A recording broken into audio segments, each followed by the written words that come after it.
example, cellphone. Sa sobrang dami mong cellphone, i-convert mo yan. Convert mo sa asset like, dyan, magtinda ka ng load, mag-i-load ka.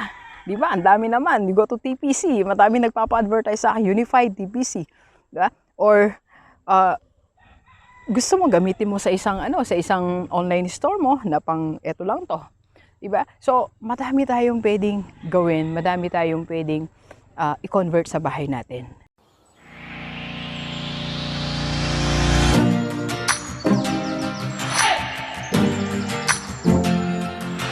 Okay, so Gilibers, nandito pa rin tayo sa isang lugar dito sa Bagay, Bataan, Hideout.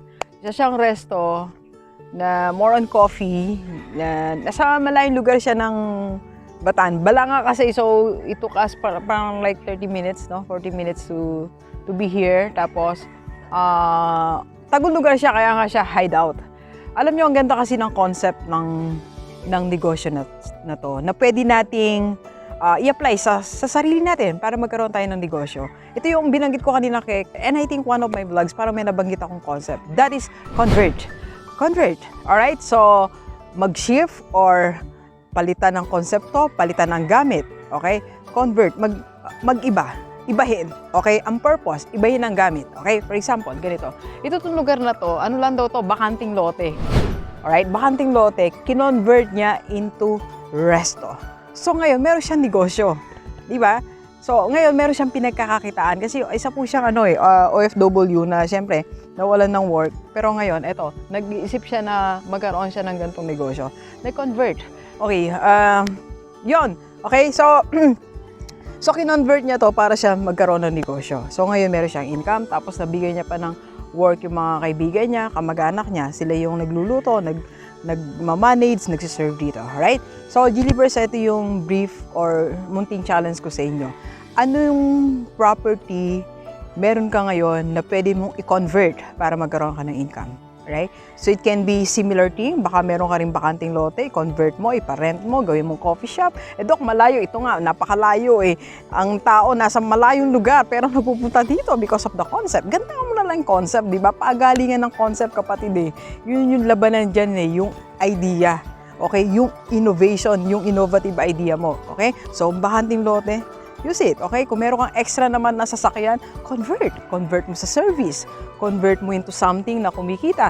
Naalala nyo yung isang natin, yung feature natin, Bataan Lakbay Kape. Alam nyo kung anong ginagawa niya po.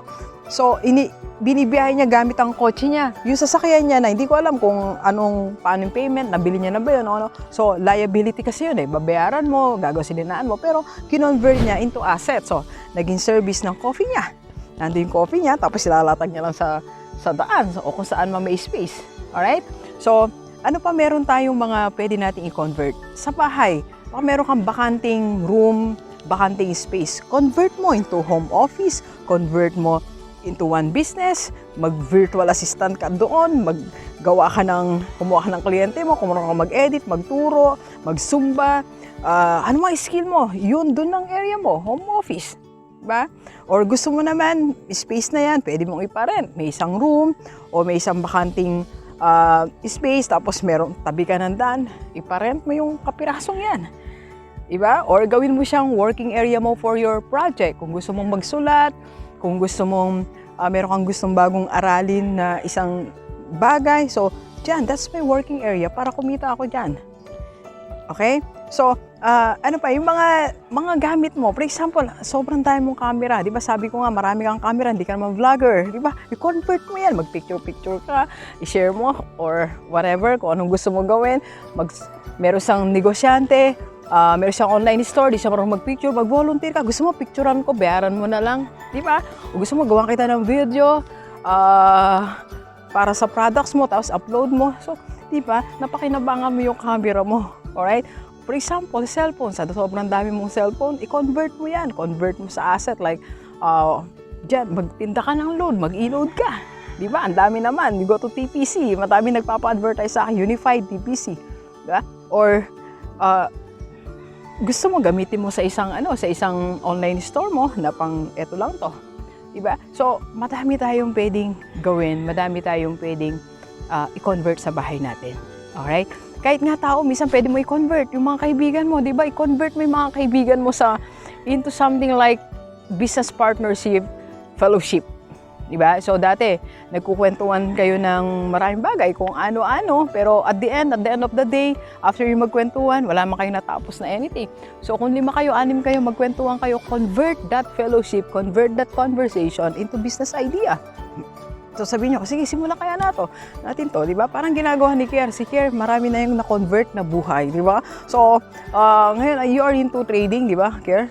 So, iniipon niya lahat ng kaklase, ng kaibigan niya. Pagdating ng gabi, nawawala si Kier. So, saan siya nagpupunta? Sa mga friends niya. So, pero siya iniipon niya. Okay, so gawin natin to. Dati, nagbenta sila ng one product. So, ngayon, nagtitrading sila. Convert that fellowship, coffee fellowship into something more productive. Alam ko, productive lang pinag-uusapan nyo. Tulungan sa buhay, di ba? Eh, mas gawin pa natin productive into something business concept. Okay? Isa pa, convert what you have. Balik tayo sa what you have. Di ba, dami mong libro, dami mong learnings. Di ba? Lahat ng knowledge na nakuha mo dyan, i-convert mo na into something like concept na pwede mong gamitin sa yung career, sa yung personal life, sa yung business life. So, isa-isa mo. Halimbawa, like, marami kang binili na books ni Brother Bo Sanchez, Searching Kitan, Danla, marami tayong librong binibili, di ba? Pero nandun lang knowledge. Isulat mo isa-isa yung knowledge. Right? So, kagaya, alam mo, I don't know, meron kang book ni Bo Sanchez, bigyan tayong example. Yung rule niya, paano yumaman? 110, 20, 70. Ang sinasabi niya sa 100, dapat ma-maximize mo yung 100 earnings mo, 100%. Sabi niya, kung ang income mo ngayon ay 20,000 a month, baka hindi pa yan yung maximum na pwede mong maging income. Diba? So, apply mo yon. Ano pa yung pwede kong maging source of income? Kasi itong 10,000, 20,000, 30, 40, 50, hindi pa ito yung maximum ko. Okay? So, G-Livers, sobrang dami natin na pwedeng i-convert sa buhay natin. Knowledge, diploma mo. Tingnan mo yung diploma mo. Ang dami mong diploma. I-convert mo yan, di ba? Magturo ka. Yung expertise mo, i-convert mo din. Sobrang dami, G-Livers. Alright? So, ang gawin mo ngayon, magsulat ka at least 3 or 5 things, anything na meron ka, i-convert mo yan into income generating business or anything na pwede magbigay sa'yo ng income. Okay? Lista ka ng 3, then start working on this. Okay? Alright, so sana nakatulong ang vlog natin dito sa Hideout. Muli, maraming salamat, Hideout. Okay? Alright, so please share this video sa lahat ng kaibigan natin, kahit OFW o dito sa Pilipinas, para sama-sama tayo mabago tumula dating buhay. Thank you very much, G-Livers. Enjoy the rest of the day and let's go.